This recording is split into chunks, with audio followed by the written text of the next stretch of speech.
السلام علیکم ورحمت الله وبرکاته. د احد او صمد سختن تعالی په نامه خوږو دوستانو یو ځل بیا زه تاسو ته استاد نظام الدین همدرد د احساس ګوګل ټي وي د چینل له لارې د همدرد پروفیشنل انګلیش لرننګ پروګرام بیسیک فونولوژي سیکشن فار ESL په سلسله کې د 12مې جلسې وړاندې کوونکی یم. خوږو ملګرو مخکې له دې نه موږ د بیسیک فونولوژي د الفبا برخه شروع کړې وه چې نن موږ د او په حرف باندې خبرې کوو. د او حرف غټ حرف په دغه شکل، کوچنی حرف په دې شکل، په منځنیو دوه کرښو کې. د او حرف په انګلیسي کې د فونولوژي له لحاظه درې غږونه ورکوي چې یو غږ یې د شوا اواز یا د شوا په واسطه سره هم جوړیږي، خو موږ په درې برخو باندې خبرې کوو. د الف مد لنډ غږ، د الف پیش او لوړ غږ او د الف مد کش شوي غږ باندې به لاندې قوانینو باندې کار کوو. د او حرف په پښتو، دري، عربي او داسې نورو ژبو کې د الف پیش او او ان پیش او یعنې د الف پی او او ان پی او معادل کېدی شي. مثلا د الفت په نوم کې د الف پیش او، د احد په کلمه کې د الف پیش او او د امید په نوم کې د الف پیش او او د امت په نوم کې، د عمر په نوم کې، د عمان په نوم کې او د عثمان په نومونو کې. په دغه نومونو کې د عین پیش او لپاره د او حرف استعمال شو. ملګرو د انګلیسي ژبې د قواعدو او قوانینو لپاره د او حرف دلته په درې دلایلو او درې غږونو باندې کار کوو. چې د او حرف یو غږیز یا واول حرف دی، نو د لپاره موږ ویو چې دا مختلف غږونه او اوازونه لري. په بېغږه حروفو کې ویلو چې خواص او قوانین دي، خو په واویل یا سردار غږ لرونکو حروفو کې ویلو چې غږونه دي. نو د او حرف هم یو واویل یا غږیز حرف دی چې مختلف غږونه لري. چې نن موږ د او حرف غږونه یا اوازونه تشریح کوو په انګلیسي ژبه کې، چې د انګلیسي په ژبه کې د او حرف درې قسمه استعمال لري، چې څلورم یې شوا دی، چې انشاءالله په راتلونکي درسونو کې موږ د شوا په باره کې هم خبرې کوو.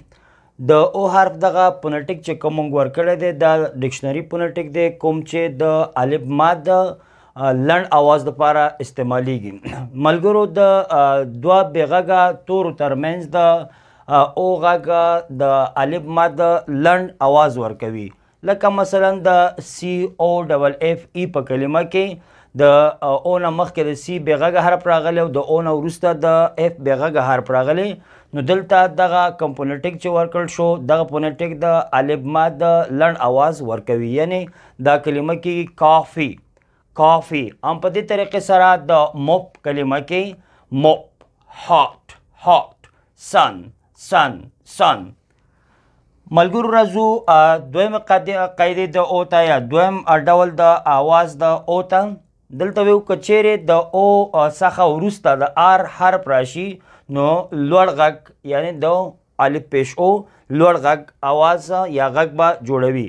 مثلا د نورت، نورت په کلمه کې د او حرف نه وروسته د آر حرف راغلی دی، نو دلته د او لوړ اواز یا الف پیش او لوړ اواز جوړ شو. نو چې نورت. پورک پورک، storm storm storm، مور مور، لارد لارد لارد. د الف پیش او یعنی د او لوړ غږ لوړ اواز جوړ شو. ملګرو بل فونیټیک ته راځو چې دغه فونیټیک یا په دې فونیټیک شکل باندې دا اواز رسمیږي، دغه فونم رسمیږي. که چیرې د او حرف څخه مخکې ډبلو او وروسته د ان حرف راشي، نو د الف مد کش شوی یا کش لوړ غږ اواز به جوړوي. مثلا د او حرف نه مخکې د ډبلو حرف راغلی، د ان حرف نه وروسته د او حرف نه وروسته د ان حرف راغلی، نو دغه قاعده موږ ته ثابت شوه او دغه د دې فونیټیک شو. نو څه چې د الف مد کش غږ یا لوړ اواز جوړوي. اونډر اونډر، وانډرفول وانډرفول وانډرفول او همداسې نور. بیا وایو ملګرو او بعضې وخت یا کله نه کله داسې هم کیدی شي چې د او نه وروسته د ان تورې راشي، نو د الف مد کش غږ جوړوي. کله چې د او نه مخکې وایو چې کله د او نه وروسته د ان حرف راشي، د او حرف نه چې ان حرف راشي، نو په هغه وخت کې هم د الف مد کش غږ جوړوي. مونی مونی مونی، منت منت منت او داسې نور. if you want to be the best کته غواړئ چې بهترین شي you have to work more than the rest نو ته باید د استراحت د آرام نه ډیر کار وکړې. اوس راځو ملګرو د پی حرف ته. د پی حرف غټ حرف په بهرنیو دریو کرښو کې کوچنی وړوکی حرف په لاندنیو دریو کرښو کې د دې سمبول نوم یا تلفظ پی دی. معادل د پی حرف دی. د انګلیسي په کلمو کې ګورو د پین، پارټ، کمپیوټر، فوټ، پارک په دې حروفو کې یا په دې کلماتو کې د پی حرف د پی آواز ورکړ. ګورو د پروان، پهلوان، پامیر، پښتون په کلمو کې چې د پښتو دري یا نورو ژبو کلمې دي دلته هم د پی حرف د پی معادل شو. د پی حرف دوستانو د انګلیسي دپاره یو قاعده دا ده کله چې د پی حرف نه وروسته د ایس حرف، د پی نه وروسته د ټي حرف، د پی نه وروسته د ان حرف راشي نو په هغه وخت کې د پی حرف نه تلفظ کیږي. مثلا د پی ایس کله چې پی ایس راغلی په یو کلمه کې نو په دې قاعده کې ګورو ملګرو چې د پی حرف به نه تلفظ کیږي. مثلا دلته پی ایس راغلی نو د پی حرف نه تلفظ کیږي. نو سایکالوجي ویو پی نه تلفظ کیږي. یا په دې کلمه کې د پی ایس حروف راغلي د پی حرف نه تلفظ کیږي سیو چې سایکا او داسې نورې کلمو کې. ملګرو د پی حرف نه وروسته د ټي حرف راغلی دی نو دلته هم د پی حرف نه تلفظ کیږي. مثلا د ټریټوډاکټیل کلمه کې چې یو لاتینی کلمه ده د پی حرف تلفظ نشو. د تار میګن په کلمه کې ګورو چې دا هم یو لاتینی کلمه ده د پی حرف تلفظ نشو.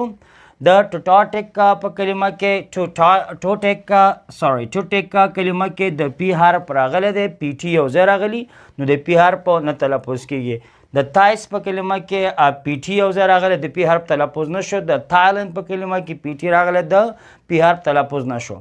همداسې په دغه قاعده کې دریم موضوع ته راځو. کله چې د پی حرف د ان حرف سره یو ځای راشي نو دلته وایو چې د پی حرف نه تلفظ کیږي. مثلا د نیمونیا په کلمه کې دا هم لاتینی کلمه ده سینه بغل ته ویل کیږي نو دغه کلمه هم وایو چې د پی حرف نه تلفظ کیږي. همداسې نومیټیکا په کلمه کې د پی حرف د ان حرف سره یو ځای راغلی د پی حرف تلفظ نشو. ملګرو اوس وایو کله چې د انګلیسي په کلماتو کې د اف غږ زموږ په کار وي نو کولی شي چې پی ایچ هم د فی غږ جوړ کړي او د اف حرف هم کولی شي د فی غږ جوړ کړي. او کله چې د جی ایچ حروف د کلمې په اخره کې راشي د هغې نه مخکې آی نه وي راغلی هغه هم کولی شي د فی غږ جوړ کړي. خو به هر حال اوس راځو د پی ایچ حروف ته پی ایچ کولی شي چې د فی غږ جوړ کړي. خو دا قاعده یا دا آواز به فقط د انګلیسي دپاره وي دا به د پښتو دري، عربي، اردو د ژبو دپاره نه وي. مثلا د فون په کلمه کې پی ایچ د فی غږ جوړ کړو. د فریز په کلمه کې پی ایچ د فی آواز جوړوي. د ایلیفانټ یا د ایلیفنټ په کلمه کې پی ایچ د فی آواز جوړوي. د الفابیټ په کلمه کې پی ایچ د فی آواز جوړوي. اوس وایو ملګرو د کیو حرف ته راځو. کیو یو بېغږه حرف دی. غټ کیو په بهرنیو دریو کرښو کې، کوچنی کیو په لاندنیو دریو کرښو کې لیکل کیږي. د دې سمبول نوم کیو دی. یو بېغږه حرف دی چې د کیو حرف د پښتو دري، عربي او داسې نورو ژبو لپاره د قاب معادل دی. د کیو حرف په انګلیسي کې همیشه د یو حرف سره یو ځای لیکل کیږي. د انګلیسي هیڅ کلمه تاسو پیدا کولی نشئ چې د کیو حرف سره د یو حرف نه وي. نو دلته موږ ویو چې په انګلیسي کې همیشه یو ځای راځي یعنی د کیو حرف به د یو سره یو ځای لیکل کیږي. بیا ملګرو وایو چې دلته د کیو یو دپاره څو مثالونه ورکوو. مثلا د کویک په کلمه کې د کوین، کوایټ، کویسچن، کوالټي چې دا ټول د انګلیسي کلمې دي کیو یو یو ځای ولیکل شو. اوس وایو ملګرو د کیو حرف په پښتو دري، عربي او داسې نورو ژبو کې کیدای شي چې د کیو ای، کیو او، کیو یو، کیو آی، کیو ای او د کیو ای قاعدو لپاره یا د حروفو سره یو ځای راشي.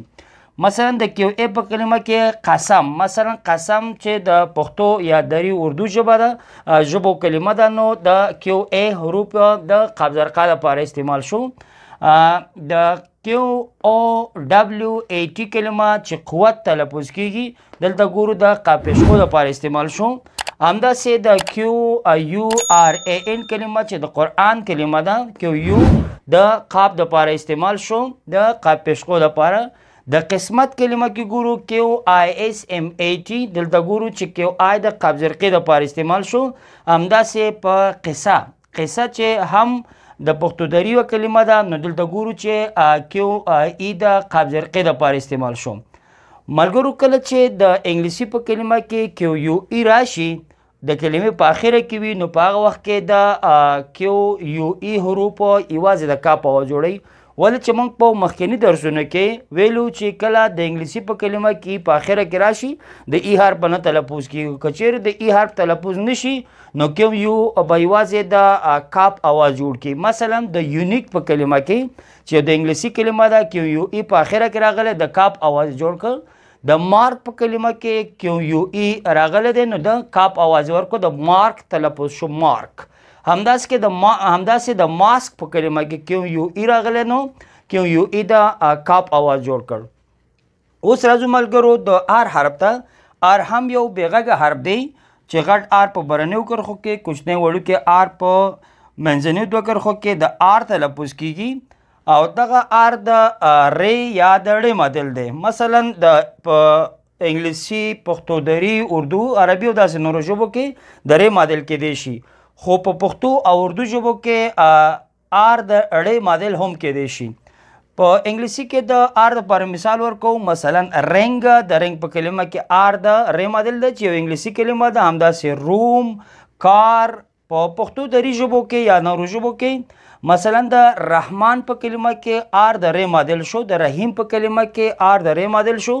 د ریاض په کلمه کې آر د ری مدل شو. د مهر الله په نوم کې او د عمر په نوم کې د آر د ری مدل شو.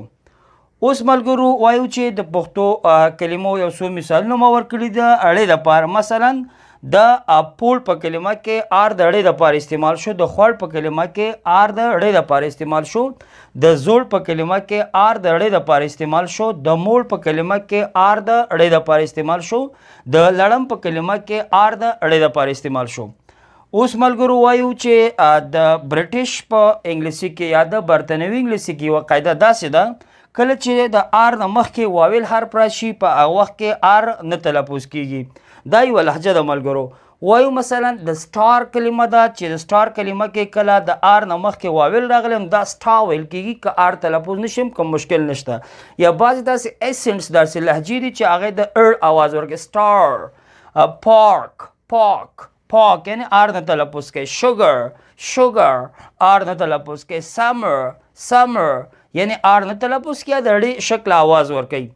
دویم اصول دلته دا دی کله چې د آر حرف نه مخکې وروسته واویل راشي یعنی آر د دوه واویلو ترمنځ راشي که هغه امریکن انګلیش وي او که برټش انګلیش وي په دواړو کې کیدی شي چې د آر حرف تلفظ شي. مثلا د آر نه مخکې او راغلی د آر نه وروسته آی راغلی آر د دوه واویلو حروفو ترمنځ راغلی دلته د آر حرف تلفظ کیږي. مثلا اوریجنل.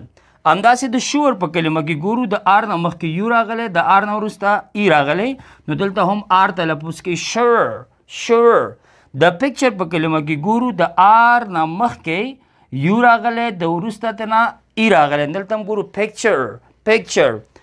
اوس ملګرو وایو چې د فیوچر په کلمه کې د یو آر ای راغلی هم په دغه قاعده کې.